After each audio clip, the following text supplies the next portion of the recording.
오늘은 성령 강림 후 제13주 주일입니다. 시편 26편 1절 2절 말씀을 힘입어 하나님을 예배하는 자리로 나아갑시다. 내가 나의 완전함에 행하여 싸우며 흔들리지 아니하고 여호와를 의지하여 싸우니 여호와여 나를 판단하소서. 여호와여 나를 살피시고 시험하사 내 뜻과 내 양심을 단련하소서. 아멘.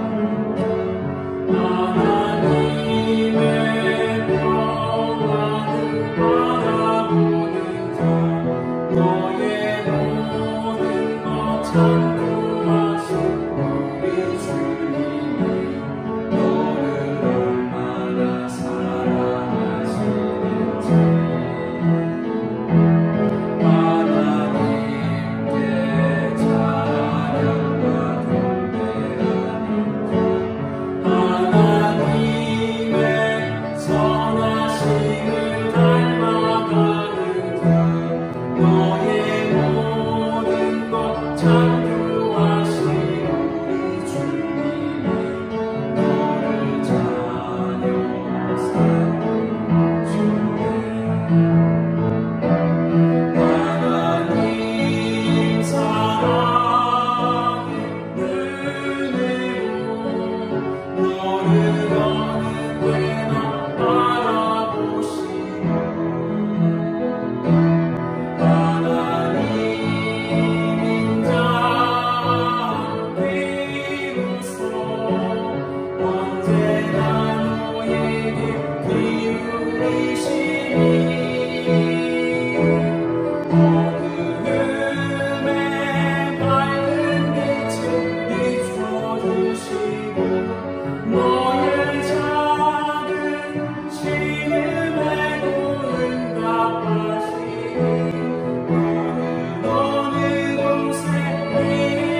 전능하사 천지를 만드신 하나님 아버지를 내가 믿사오며 그 외아들 우리 주 예수 그리스도를 믿사오니 이는 성령으로 잉태하사 동정녀 마리아에게 나시고 본디오 빌라도에게 고난을 받으사 십자가에 못 박혀 죽으시고 장사한 지 사흘 만에 죽은 자 가운데서 다시 살아나시며 하늘에 오르사 전능하신 하나님 편에 앉아 계시다가 저리로서 산자와 죽은 자를 심판하러 오시리라. 성령을 믿사오며 거룩한 공회와 성도가 서로 교통하는 것과 죄를 사하여 주시는 것과 몸이 다시 사는 것과 영원히 사는 것을 믿사옵나이다. 아멘. 교동문 81번입니다. 교동문 81번 에베소서 4장 말씀 함께 교독하도록 하겠습니다. 그러므로 주 안에서 갇힌 내가 너희를 권하노니 너희가 부르심을 받은 일에 합당하게 행하여 모든 겸손과 온유로 하고 오래 참음으로 사랑 가운데서 서로 용납하고 평안을 맺는 줄로 성령이 하나 되게 하신 것을 힘써 지키라. 몸이 하나요 성령도 한 분이시니 이와 같이 너희가 부르심의 한 소망 안에서 부르심을 받았느니라. 주도 한 분이시요 믿음도 하나요 세례도 하나요 하나님도 한 분이시니 곧 만유의 아버지시라. 만유 위에 계시고 만유를 통일하시고 만유 가운데 계시도다. 아멘. 하나님 감사합니다. 8월 마지막 주일 우리를 주의 전에 부르시고 또 하나님을 찬양하며 하나님 말씀을 듣고 하나님을 예배하게 하시니 감사합니다. 하나님, 이제 여름이 가고 가을이 오는 시기에 있습니다. 이 가운데 우리를 부르시고 또 세워주시니 감사합니다.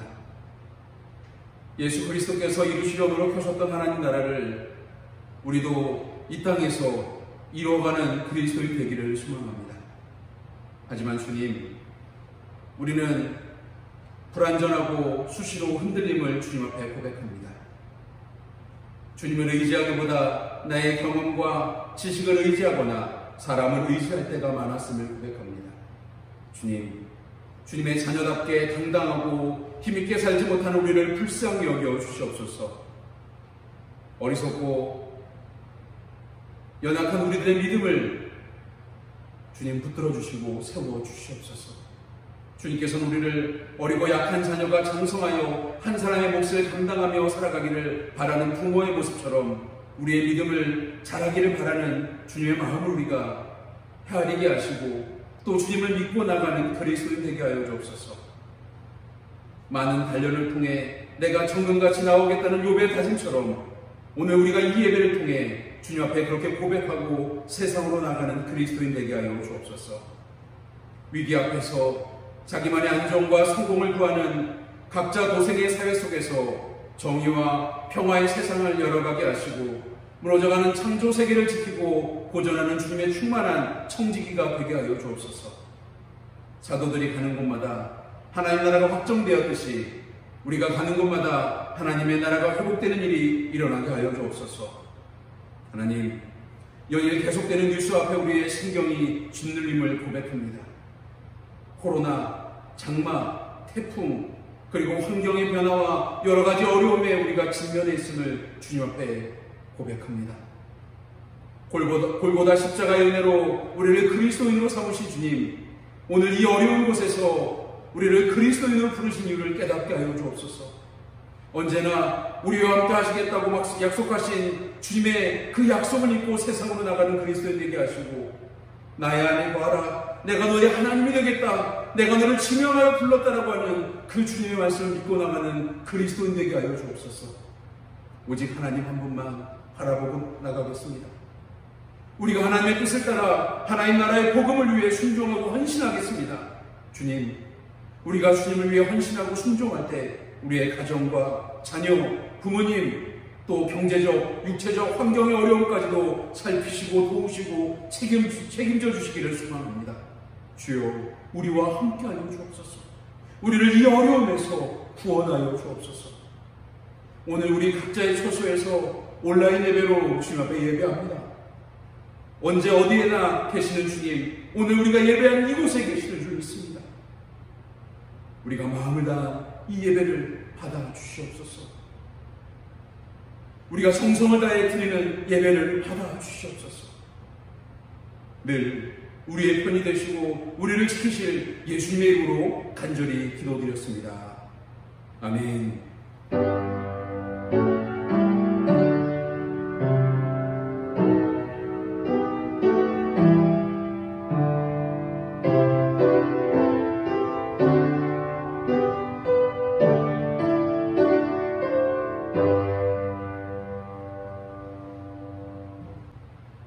말씀 봉독하겠습니다. 신약성경 로마서 12장 9절에서 21절까지 말씀, 신약성경 로마서 12장 9절에서 21절까지 말씀, 우리 한 목소리로 같이 봉독하겠습니다.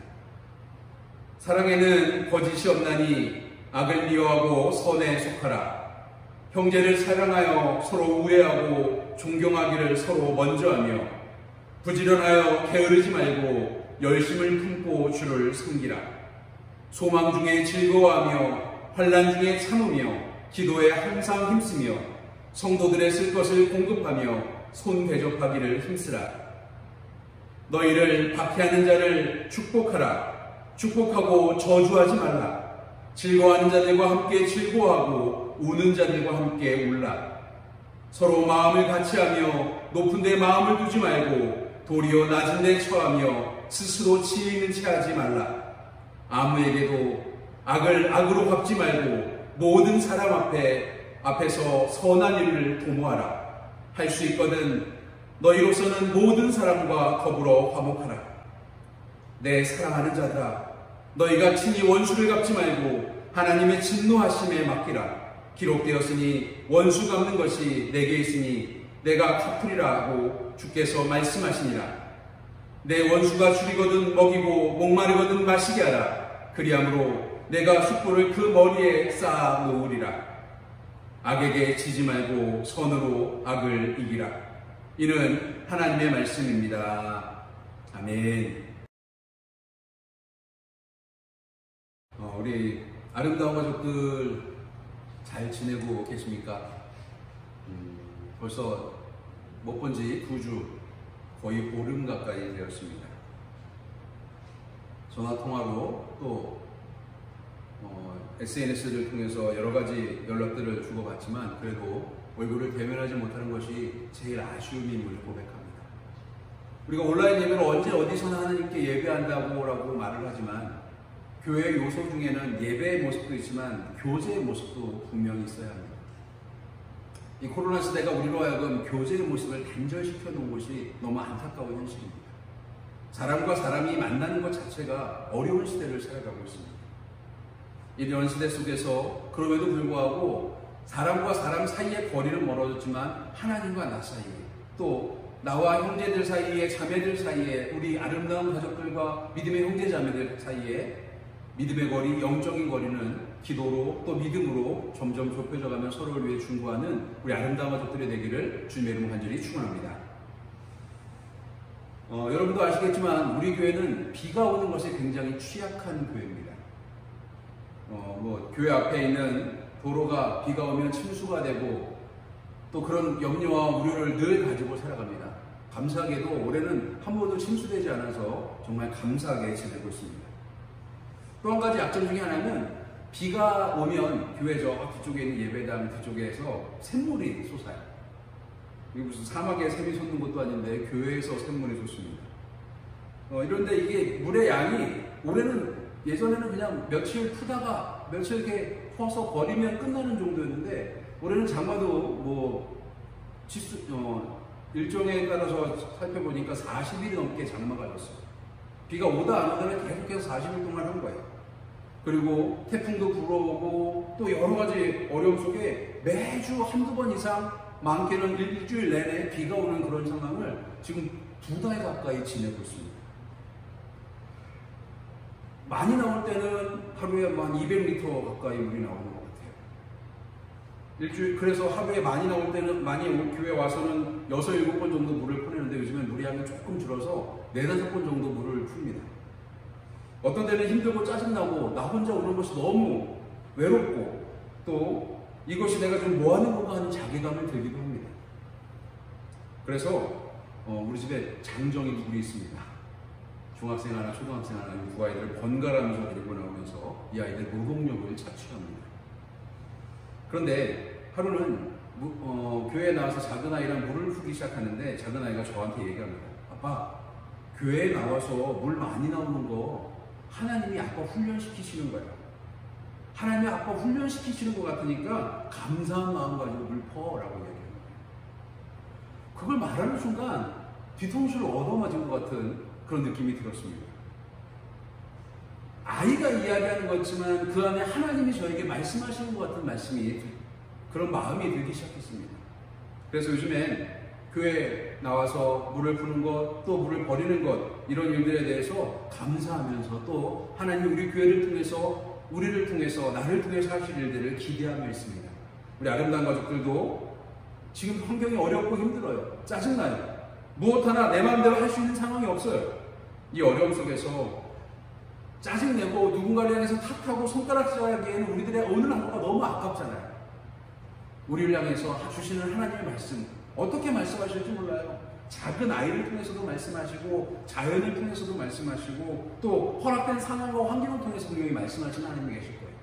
오늘 이 예배를 통해서도 말씀하시는 하나님이 계실 거예요.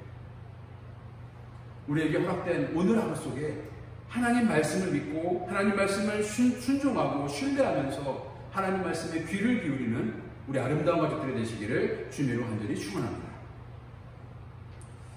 가뜩이나 코로나로 힘든데 계속해서 더 어려운 이야기들이 우리를 통해서 주어집니다. 계속해서 거론되는, 뉴스에서 거론되는 교회들의 이야기, 공공의료 문제, 또 확진자들은 날마다 늘어나가고, 지난 주말에 정우경 본부장이 이제 방역에 대한 이야기를 브리핑하다 그 얘기를 하는 걸 저도 들었는데, 다음 주가 되면 확진자의 숫자가 2배 이상 늘어날 수 있을 것이다 라는 추측도 해요. 굉장히 어려운 상황이라는 거예요. 늘 말씀드리는 거지만 그리스도인들은 사회적 책임을 가진 사람들이 그리스도인입니다. 이 사회적 책임을 가진 성도의 모습은요, 내 기도 제목만 하는 것이 아니라 내가 알고 있는 사람, 나와 함께하고 있는 사람, 또 나라와 민족을 위해서까지 기도하는 사람들이 되어야 됩니다. 나와 관련 없는 이들, 나랑 생명구주에 모르는 사람이라고 해서 그들을 향해서 기도하지 않으면 그 영적인 책임을 다하지 못하는 그리스도인들이 되는 거예요. 그런데 중요한 것은 뭐냐면 나랑 일면식도 없는 그 사람들을 위한 영적인 책임을 다하고 그들을 위해 중보기도하는 그 속에서 분명 하나님은 응답하실 것이고, 그 하나님의 응답은 나의 삶 속에 신앙의 경륜을 높여가고 또 믿음을 더 크게 할 줄 믿습니다. 이렇게 어려운 시기에 우리는 영적인 생활을 또 영적으로 성숙한 그리스도인의 모습을 이어나가기를 필요한 시대입니다. 예수 그리스도의 복음이 나타난 그 모습이 2000년이 지났지만 지금도 여전히 교회의 모습은, 복음의 모습은 흔들리지 않고 더 견고하게 주고 있습니다. 그 이유는 뭐냐면 그 복음이 진짜이기 때문에 그런 거예요. 오늘 우리를 향한 하나님의 계획이 분명 나를 오늘 이곳에 세우신 이유, 나를 이곳에서 기도하게 하신 이유, 세상을 바라보게 하신 이유가 분명히 있는 줄 믿습니다. 우리 아름다운 가족들이 하나님의 그 뜻을, 그 마음을 받아들임으로써 하나님과의 관계를 회복하고 또 삶의 영역 속에서 새로운 모습을 가지고 나가는 그리스도인들 되기를 소망합니다.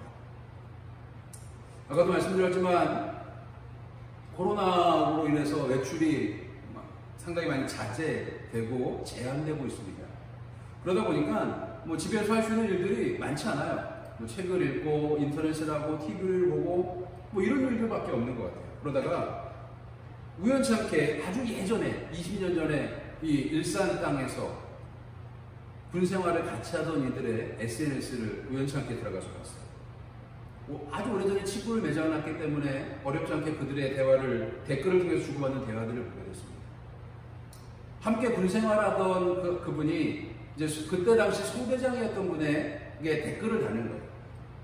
뭐라고 얘기하냐면, 나는 소대장님과 함께 천국에 있기를 소망합니다. 그러니까 소대장님도 교회 다니세요라고 이야기를 하는 거예요. 그 소대장님이 부인은 교회를 다니는데 이분은 교회를 안 다니는 거예요. 그러니까 뭐라고 하냐면, 나한테 그런 얘기 하지 마라 라고 거부를 해버려요. 여러분, 그런데 제가 그 밑에 댓글을 단 그때 당시 함께 군 생활하던 그 사람의 한마디가 제 마음을 울렸어요. 제가 그걸 그대로 읽어드릴게요. 저의 인간관계에서 가장 큰 관심은 저랑 관계에 있는 그 사람이 저랑 천국에 함께 갔으면 좋겠다입니다. 라고 얘기해요. 나랑 관계에 있는 그 사람이 천국에서도 같이 있었으면 좋겠다. 그 마음을 가지고 그렇게 복음을 거부하는 20여 년 전에 소대장이었던 그 사람에게 계속해서 댓글을 다는 거예요. 그 사람을 위해서 계속해서 기도하는 거예요. 여러분, 저는 이 이야기 한 줄을 보면서 굉장히 마음에 큰 울림을 받았습니다. 지금 내 옆에 있는 한 사람, 내 가족, 내 자녀, 내 부모님, 내 친척, 친구, 내 이웃, 내가 만나는 사람, 나와 관련 있는 사람, 혹은 나랑 관련 없는 사람들도 천국에서 함께 있을 수 있으면 얼마나 좋을까를 생각해 보셨습니까? 그리스도인의 신앙 공동체는요, 신앙 안에서 형제 자매들끼리만 어울려 사는 공동체가 돼서는 안 돼요. 좋은 것을 이웃과 나눠야 돼요. 예수님이 이 땅에 오신 이유는 신앙을 가진 이들만 구원을 시키는 것이 아니라 하나님으로부터 멀어지는 이들을, 열방 땅끝까지 모든 이들을 구원하기 위해서 이 땅에 오신 거예요. 이 세상에서 하나님을 믿지 않는 사람들과 하나님을 믿는 사람들이 어울려서 섞여서 살아가는 이유가 바로 거기에 있는 거예요. 나를 통해서 그들이, 나를 통해서 우리 모두가 천국에 가기를 소망하고 하나님을 경험하고 하나님을 알아가기를 소망하는 겁니다.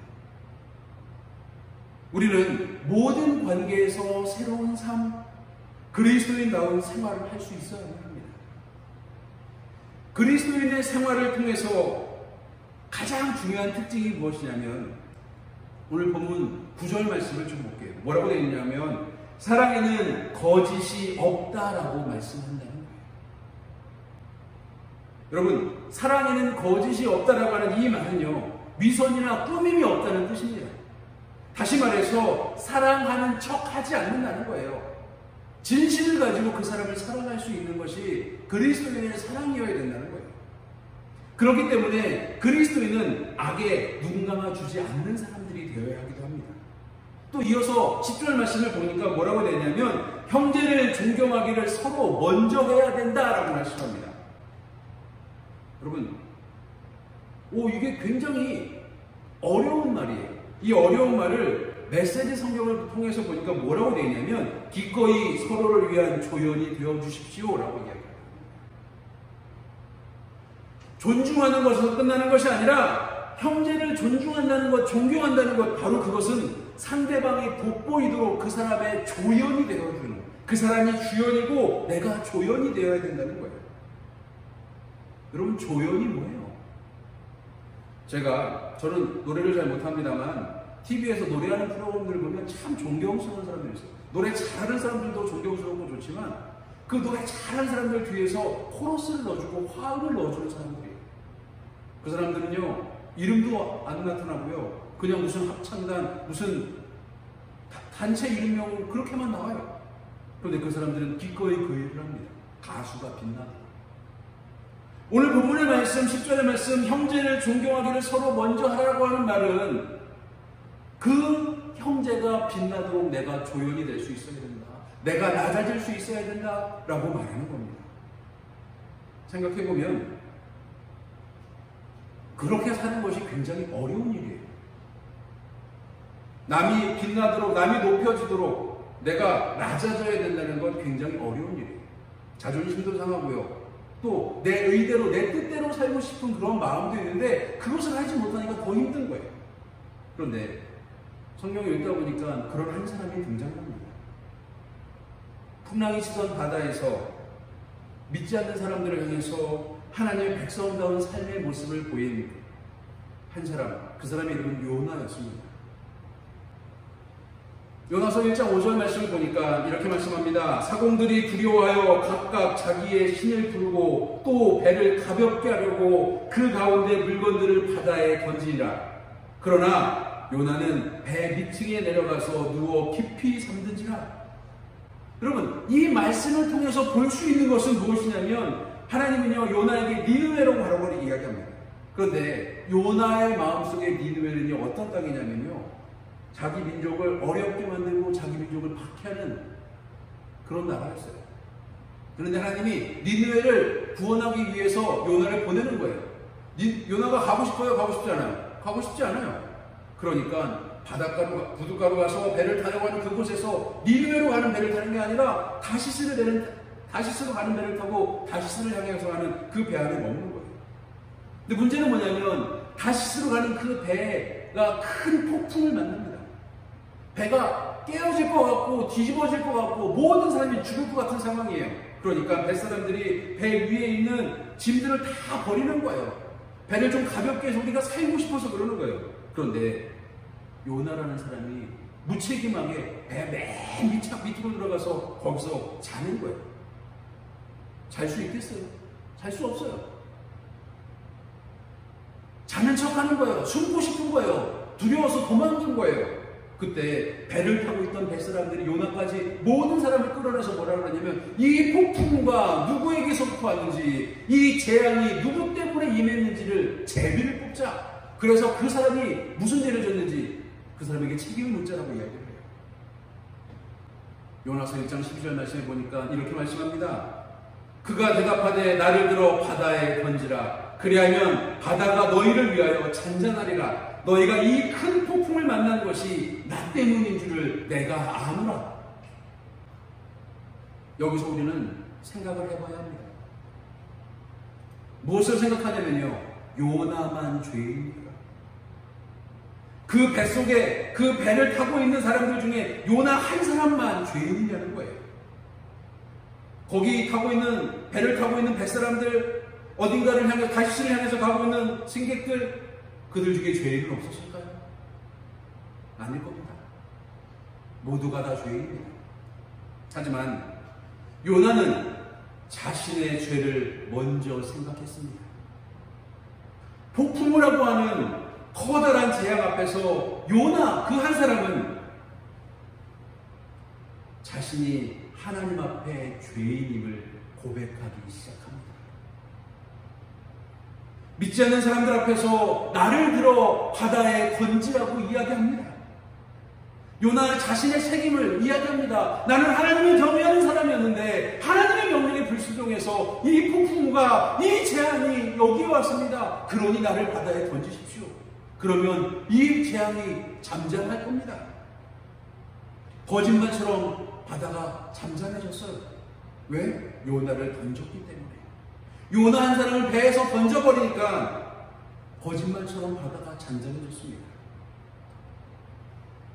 누군가 책임을 지는 곳에 평안과 안정과 구원이 임하는 것입니다. 여기까지는 세상도 할 수 있습니다. 그러나 예수님은 본인의 잘못도 아닌 우리의 잘못을 위해 십자가를 지셨어요. 대속의 은혜를 허락하셨습니다. 이걸 알면서도 이런 일을 예수님이 하는 것이라고 애써 외면하면서 나는 그렇게 살고 있지 않습니까? 기독교인인 나는 자신의 잘못이 뿐만 아니라 남의 잘못까지도 짊어질 수 있는 사람들이 되어야 되지 않을까요? 요나 입장에서 보면 니느웨라고 하는 그 땅은 짜증나고 못마땅한 곳입니다. 힘들고 어려운 곳입니다. 지금 우리가 바라보고 있는 시국이 그래요. 어떤 우리의 사람들, 정부, 어떤 특정 집단들, 어떤 특정한 사람들, 어떤 특정 정당의 사람들, 그들을 바라보는 우리들의 시선이 그렇습니다. 그럼에도 불구하고 하나님은 요나에게 뭐라고 하시냐면 니느웨로 가라는 거예요.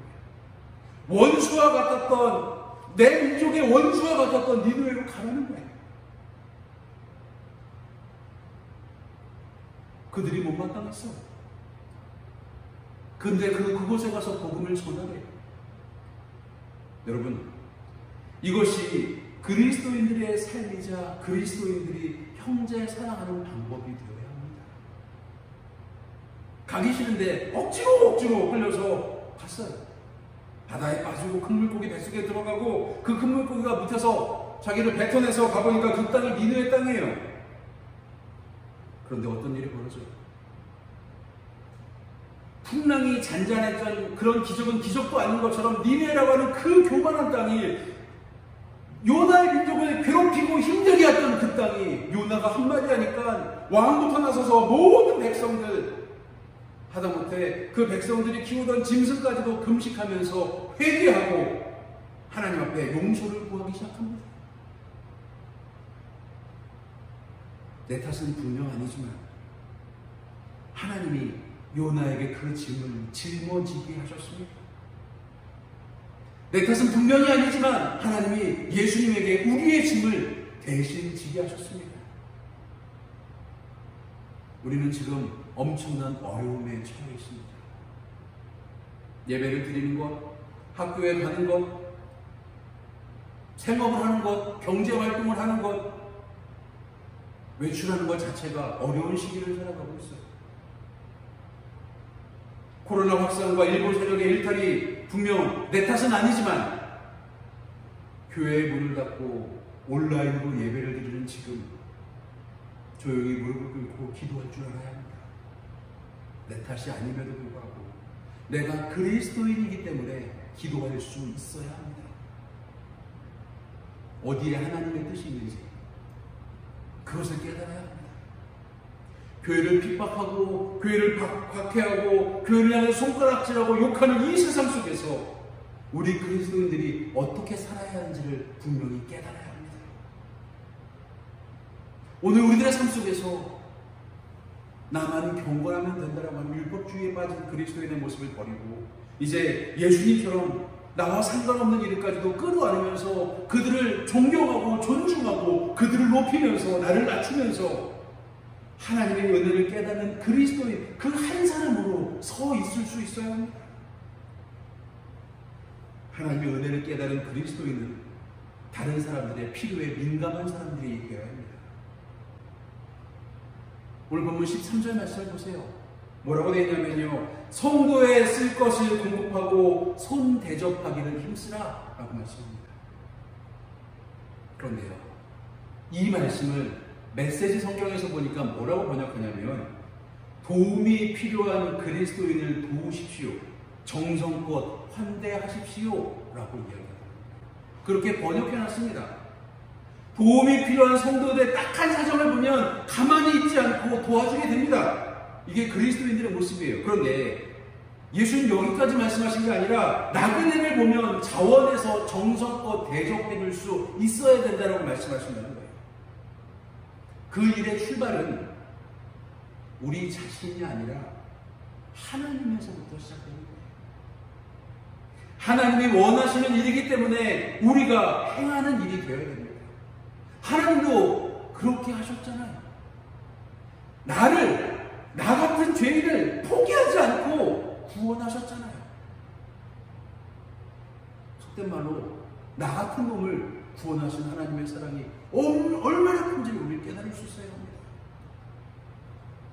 오늘 그렇기 때문에 우리들의 삶 속에서 나와 상관없어 보이는 저들을 품고 저들을 위해 중보하고 할 수만 있다면 저들을 높이고 저들을 존중하는 그리스도인들이 되어야 합니다.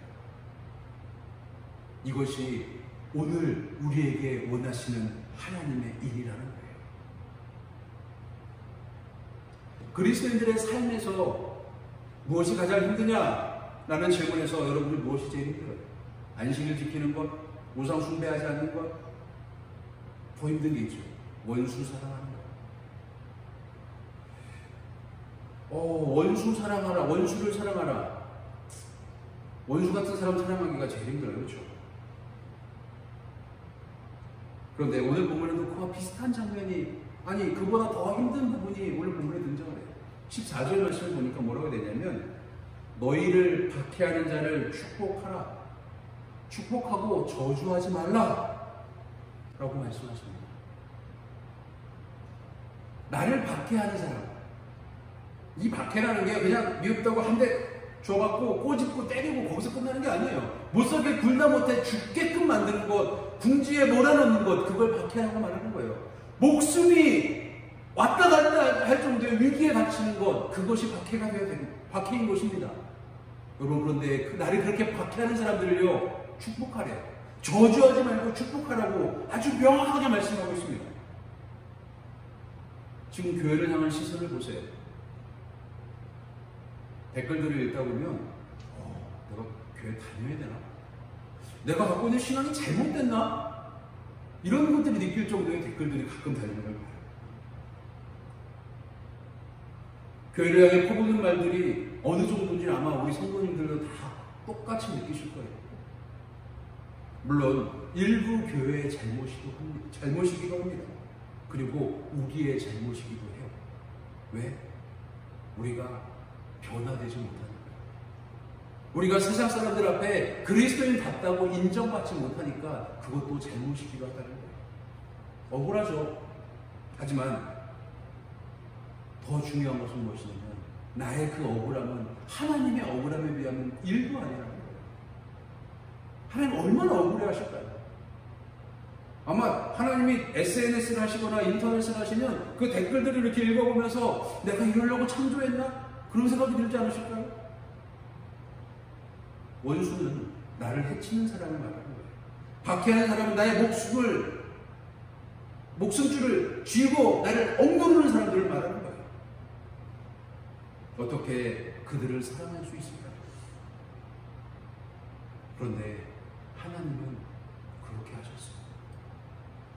하나님을 거부하고 하나님에서부터 멀어지고 거기에서 끝나는 것이 아니라 하나님을 저주하고 멸시했던 그 사람들을 향해 독생자 예수를 보내시고 구원하셨어요. 우리 자신의 기준으로 삼으면 원수는 미워하고 저주하는 것이 당연한 일입니다. 그러나 하나님을 기준으로 삼으면 달라질 수밖에 없는 것입니다.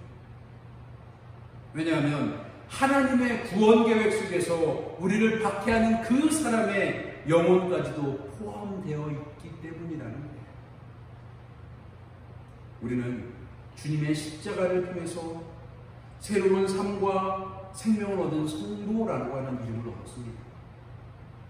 옛날의 모습을 가지고 있으면 새로운 사람이 될 수 없잖아요. 하지만 주님 안에 있기만 하면, 주님 앞에 있기만 하면, 주님과 함께 살기만 하면 우리는 새로운 삶을 살아가는 성도가 될 수 있어요. 여러분 보세요. 오늘 우리들의 삶 속에서 변화된 것이 없는 것처럼 보이잖아요. 예배를 드렸다고 하지만 크게 변화된 것이 없는 것처럼 보여요. 그런데 하나님과 함께 있으면 변화될 수 있어요.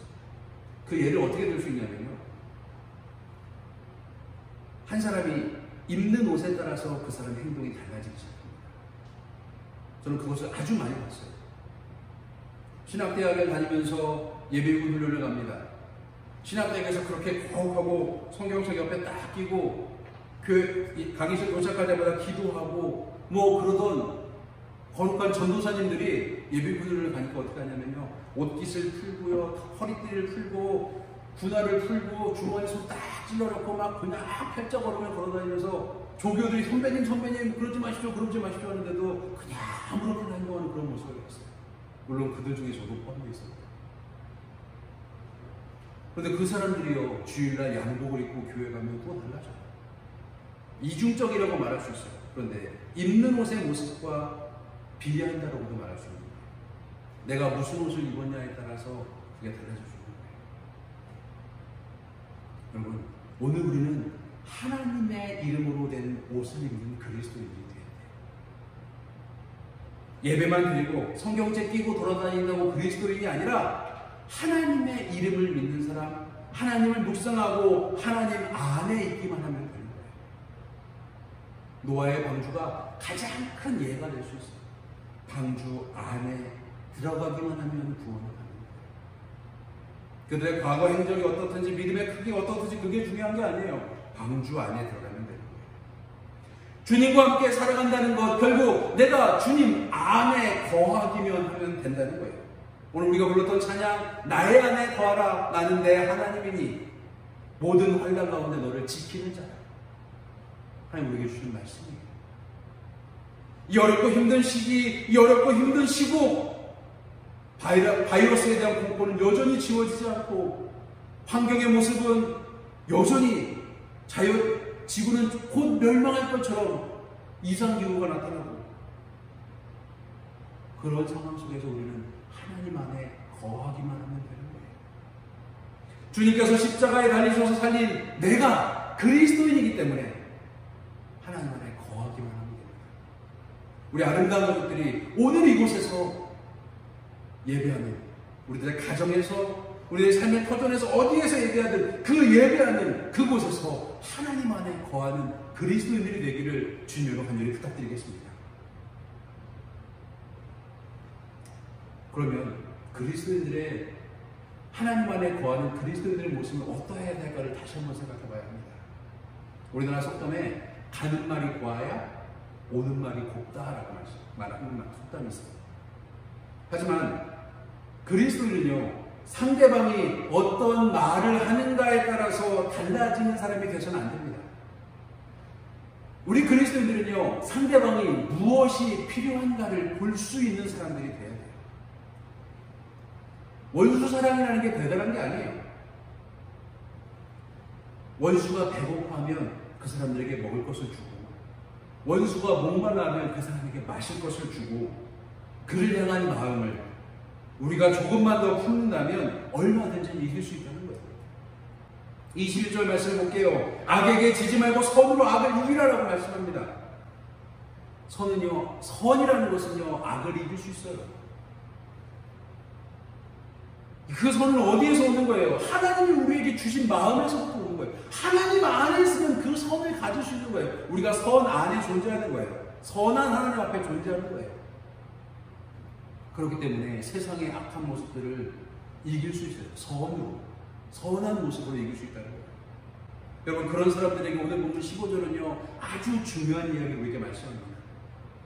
즐거워하는 자들과 함께 즐거워하고 우는 자들과 함께 우는.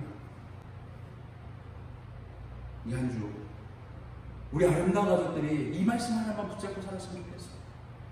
즐거워하는 자들과 함께 즐거워하고 우는 자들과 함께 우는 그리스도인들이 되었으면 좋겠어요. 세상을 보세요. 정말 뉴스만 보면요, 즐거울 게 하나도 없는 세상이에요. 하나님 안에서 선한 하나님 안에 거하시면서 즐거워하는 그리스도인들이 되십시오. 그리고 세상에 나가 아파하고 힘들어하고 눈물 흘리고 고통에 발버둥 치고 있는 그 사람들과 함께 울어주십시오. 그들의 손을 붙잡아 주십시오. 그들을 위해 기도해 주십시오.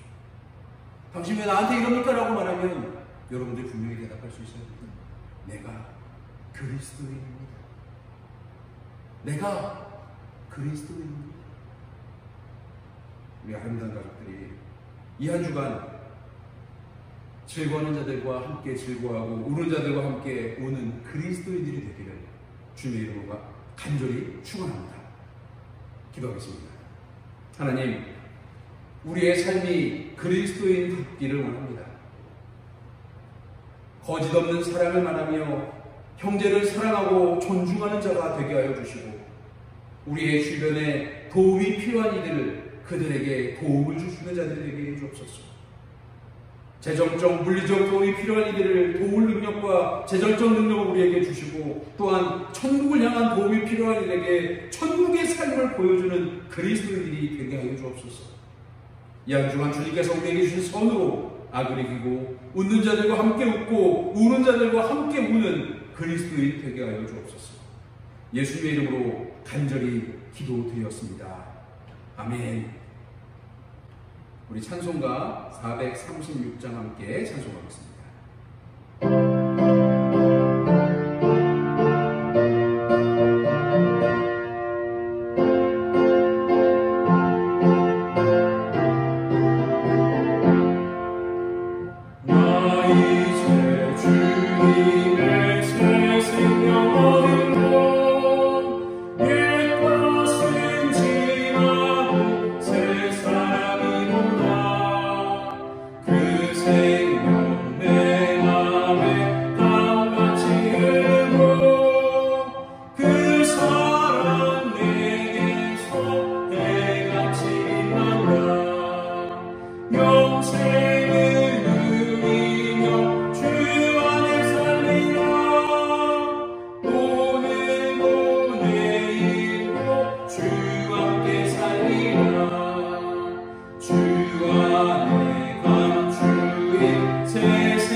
하나님 감사합니다.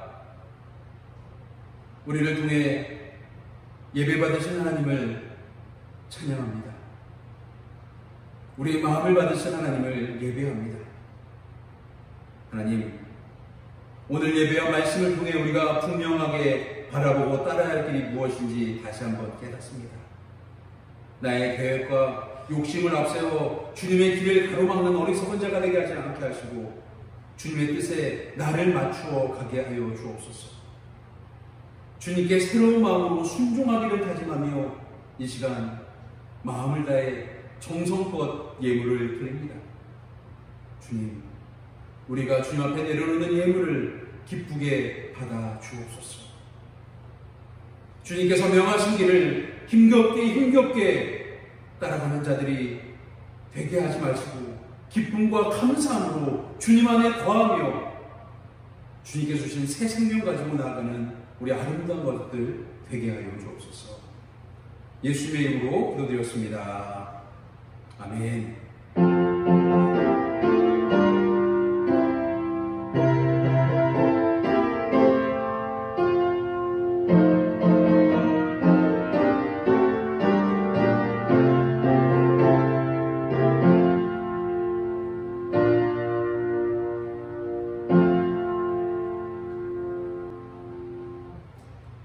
우리 전우좌우에 계신 분들과 인사하겠습니다. 내가 그리스도인입니다. 내가 그리스도인입니다. 네. 그리스도인으로 살아가는 달 8월 마지막 주일입니다. 지혜로운 그리스도인들하고 매 주일날 여러분에게 당부드리고 함께 기도했습니다. 더위와 장마 중에도 지혜로운 그리스도인의 모습을 변치 않고 이제 마지막 남은 8월에도 그런 모습 가지고 살아가시기를 주님의 간절히 부탁드리겠습니다. 코로나 확산 방지를 위해서 온라인 예배로 드리고 있습니다.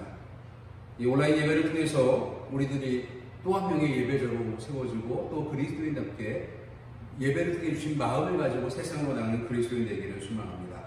온라인 예배지만 우리가 마음을 다해 예물을 드리고 또 온라인 계좌도 또 그 예물을 드리는 우리 아름다운 가족들 되시기를 주님으로 부탁드리겠습니다. 사회적 거리두기, 이제 그리스도인은 사회적 책임을 진 사람들이라고 말씀을 드렸어요. 생활방역에 적극 동참하면서 손 씻고 또 마스크 착용 잘하시고 가능한 한 외출을 자제하시고 또 나와 이웃을 진심으로 사랑하는 그리스도인들 되기를 소망합니다. 이어 한 주간도 모임을 삼가하시면서 그 모습을 지켜가는 우리 아름다운 가족들 되시기를 주님의 이름으로 부탁드리겠습니다. 오늘 우리가 선교주일로 지킵니다. 온라인으로 드리는 예배지만 선교주일을 위해서 기도하고 또 함께 마음을 모아주시길 부탁드리겠습니다. 선교는 상황이 나아서 하는 것이 아니라 순종하는 예배자의 모습이 선교입니다. 우리 예배의 모습을 주님께 마음을 다해서 열방과 또 이웃을 위해서 예물을 드리는 또 기도를 하는 선교하는 그리스도인이 되기를 주님으로 부탁드리겠습니다.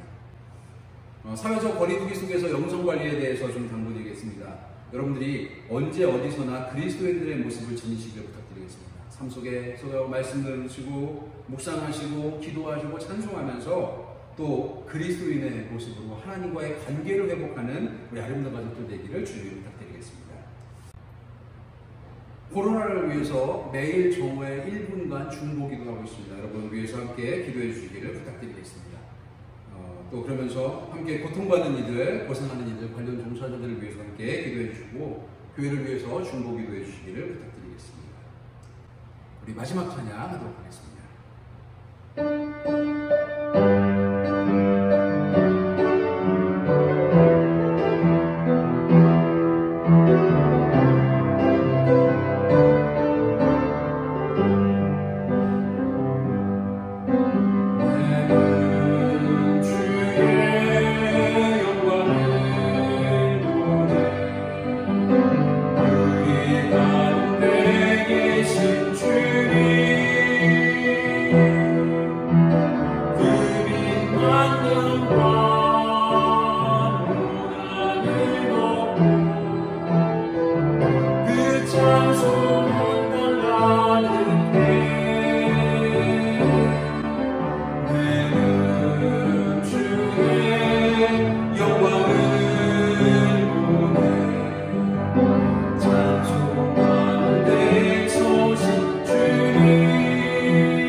모든 열방 죽을 때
우리에게 가야 할 길을 분명히 보여주시는 아버지 하나님의 살아가심과 때때로 쓰러진 우리를 다시 세워 주님의 길을 가게 하시는 그리스도의 은혜와 날마다 악을 버리고 선을 선택하게 하시는 성령의 동행하심이 감사하는 마음으로 주님의 가신 길을 따라가고 늘 주님 안에 서고 주님의 백성으로 살기를 다짐하고 세상으로 나가는 우리 아름다운 것을 위해 이제부터 영원토록 함께 하시기를 간절히 축원하옵나이다.